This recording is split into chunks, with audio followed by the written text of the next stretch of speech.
Terima kasih Anda masih bersama kami di Berita Padang. Berikut kami sampaikan 3 berita utama hari ini.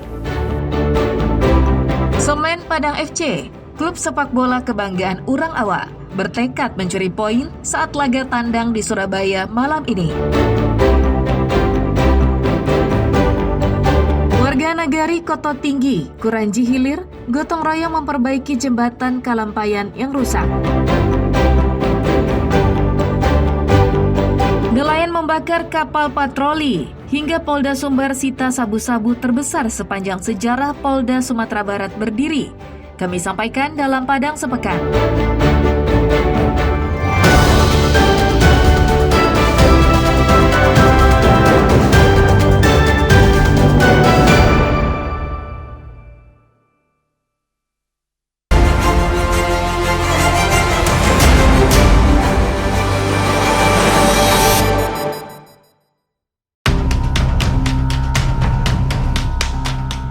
Sebuah kapal patroli milik Kementerian Kelautan dan Perikanan dibakar nelayan di muara air Haji pesisir selatan.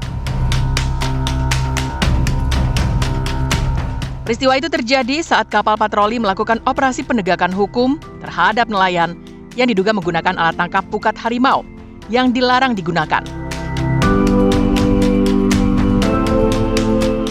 Peristiwa pembakaran itu diawali saat kapal patroli yang berusaha mengejar sejumlah kapal nelayan yang melarikan diri. Namun, salah satu nelayan nekat mengandaskan kapalnya ke tepi pantai dan ABK-nya berhamburan menyelamatkan diri. Melihat situasi itu, ratusan nelayan yang berkumpul di pantai meluapkan emosi dan membakar kapal patroli. Meski kapal terbakar, 8 personil PSDKP berhasil menyelamatkan diri. Polisi dari Polsek Linggosari Beganti segera ke lokasi mengamankan seluruh personel dan membawa mereka ke Mapolsek.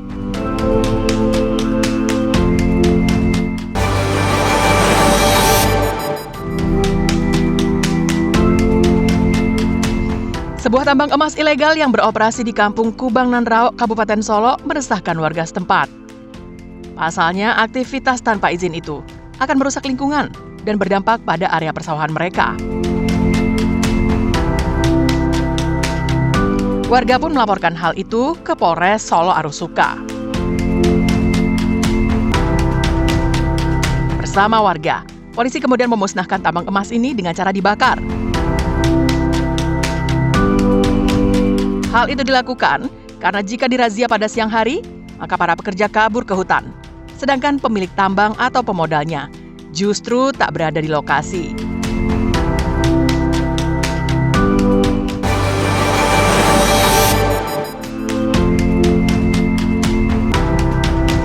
Pedagang beras di Pasar Lubuk Buaya pinggiran Kota Padang mengatakan bahwa penjualan beras SPHP mereka anjlok tajam karena polisi dan tentara ikut-ikutan berjualan beras. Hal itu disampaikan pedagang ke Menteri Pertanian dan rombongan saat meninjau pasar itu. Menurut pedagang, biasanya dalam 2 pekan mereka bisa menjual 2 ton beras SPHP. Namun saat sekarang, dengan jumlah yang sama, telah berlalu selama 2 bulan dan beras itu tidak kunjung habis.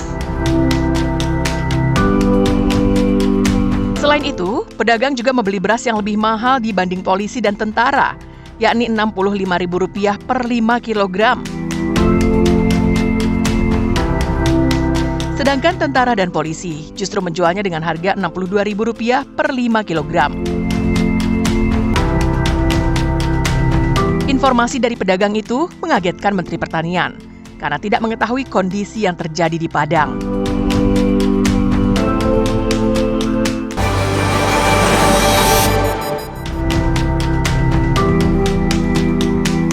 Dua warga Jorong Sungai Rambutan Nagari Persiapan Batang Lolo, Kecamatan Kotopari Gadang Diateh, diterkam harimau di ladangnya yang berada di Bukit Batuang Gadang, Mudia Sako. Kedua korban adalah Amsal dan Pandi, yang merupakan ayah dan anak.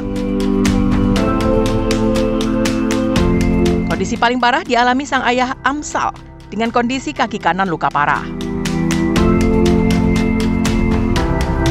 Menurut PLT Camat Kotopari Gadang Diateh, peristiwa itu terjadi saat Amsal menyusul anaknya Pandi.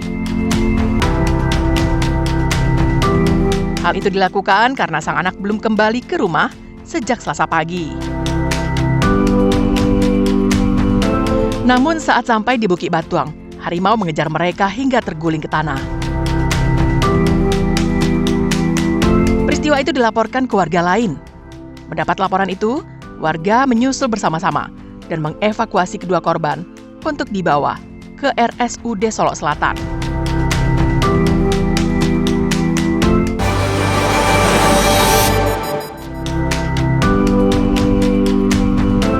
Polda Sumatera Barat berhasil mengungkap peredaran sabu-sabu dengan barang bukti mencapai 50 kg.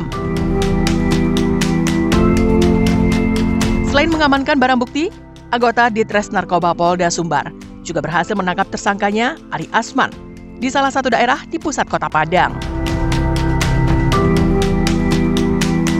Kapolda Sumbar Irjen Pol Gatot Trisuryanta mengatakan, dari hasil pemeriksaan awal, sabu-sabu ini berjumlah 60 kg. Namun 10 kg lainnya telah habis terjual.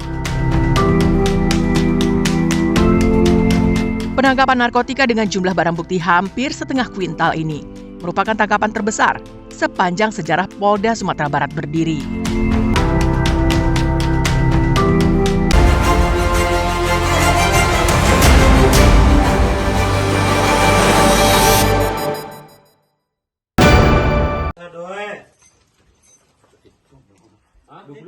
Anggota Satuan Reserse Narkoba Polres Padang Panjang menangkap 2 pemuda dalam kasus penyalahgunaan narkotika.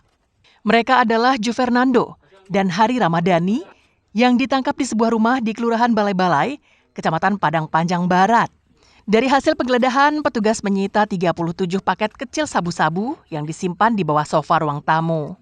Petugas juga menyita berbagai peralatan penggunaan sabu-sabu serta sebuah telepon genggam.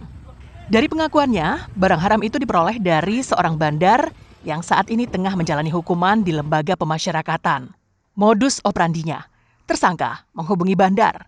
Kemudian bandar menugaskan kurirnya untuk mengantarkan pesanan dengan cara lempar di titik yang telah ditentukan.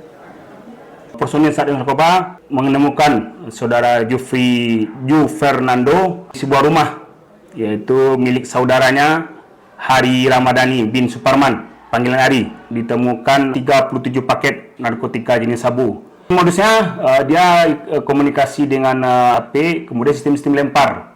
Berarti dari orang dalam mungkin disuruh pengantar atau kurir dilempar ke daerah Sepuluh Koto, Penyelesaian, dan dari si Nando ini yang menjemput atau mengambil ke lokasi tersebut.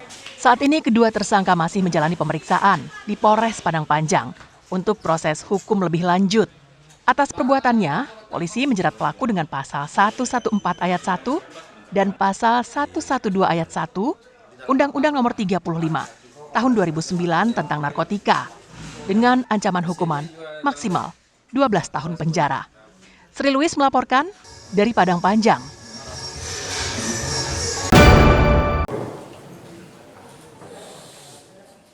Majelis Hakim Pengadilan Negeri Padang menjatuhkan hukuman seumur hidup kepada terdakwa Dadang Iskandar, mantan Kabak Ops Polres Solok Selatan, karena terbukti secara sah dan meyakinkan melakukan pembunuhan kepada AKP Ulil Rianto, Kasat Reskrim Polres Solok Selatan, pada akhir November tahun lalu.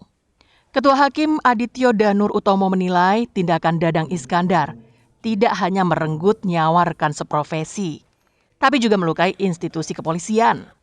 Perbuatannya tidak sesuai dengan tugas kepolisian yang seharusnya mengayomi dan melindungi masyarakat. Mendengar putusan itu, keluarga almarhum histeris dan menangis di ruang sidang. Mereka sangat kecewa dengan putusan hakim. Menurut mereka, seharusnya terdakwa dihukum mati agar ada efek jera kepada oknum polisi. Pasalnya, hal seperti ini sering terjadi. Polisi begitu gampang mengeluarkan senjata dan menembak. Apa Pak adil dengan hukuman yang anak saya tidak akan pernah kembali. Bukan saya mau memperjuangkan anak saya bangkit, tidak akan bisa lagi hidup kembali. Tapi bagaimana dengan kedepannya, dengan institusi kepolisian? Harusnya dibuat efek jera. Kalau dia mengatakan kalau seandainya dihukum dengan hukuman mati itu efek jera buat polisi, tapi kalau begitu ya gampang aja. Nanti kita buat lagi. ada lagi oknum yang seperti itu. Sementara itu, Jaksa Penuntut Umum melalui Kasih Penkum Kejati Sumbar, M. Rashid mengatakan masih pikir-pikir dengan putusan tersebut. Pasalnya, dalam sidang tuntutan sebelumnya, Jaksa Penuntut Umum menuntut terdakwa dengan hukuman mati. Putusan perkara pembunuhan terdakwa Dadang itu jaksa menyatakan pikir-pikir karena tuntutan jaksa dengan putusan pengadilan itu berbeda, di mana jaksa melakukan tuntutan hukuman mati, sementara hakim memutuskan pidana seumur hidup. Suasana sidang dijaga ketat polisi militer, baik di pintu masuk ruang sidang Cakra Pengadilan Negeri Padang maupun di dalam ruang. Peristiwa penembakan itu terjadi pada tanggal 24 November tahun lalu. Penyebabnya diduga karena korban melakukan razia terhadap tambang emas ilegal yang diduga dilindungi oleh terdakwa. Robiham melaporkan dari Padang.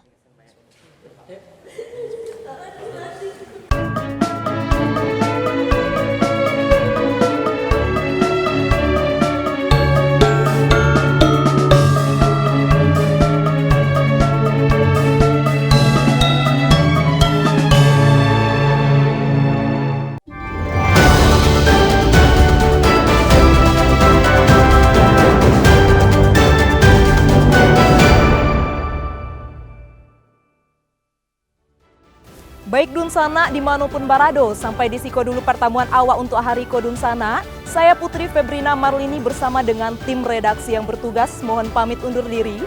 Terima kasih atas kebersamaan Anda, tetap semangat dan sampai jumpa.